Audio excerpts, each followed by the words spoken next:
Welcome to the Tech Egg. Don't get scrambled. Enjoy the video. In this video, I will explain how to make black bean sauce at home. First, let's gather our ingredients. You'll need about 1/4 cup of fermented black beans, 3 cloves of garlic, and a 1-inch piece of fresh ginger. We'll also use 2 tablespoons of soy sauce, 1 tablespoon of rice wine vinegar, and a teaspoon of sugar. A little oil for sautéing will complete our list. This simple recipe brings authentic flavor to your kitchen. Now, let's prepare our fermented black beans. It's crucial to rinse them well under cold, running water to remove excess salt. After rinsing, place the beans in a small bowl and cover them with warm water.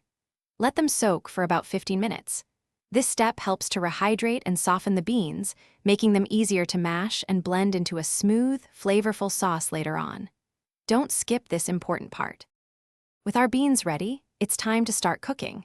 Heat 1 tablespoon of cooking oil in a small saucepan over medium heat. Add your minced garlic and ginger, sautéing them for about 1 minute until they become fragrant. Be careful not to burn them. Next, drain the soaked black beans and add them to the pan. Stir everything together, allowing the flavors to meld for another minute or 2 before moving to the next step.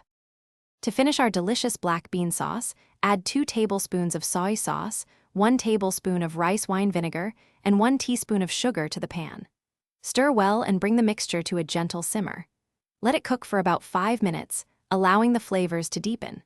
Once simmered, you can mash the beans with a fork for a chunkier sauce or blend it for a smoother texture.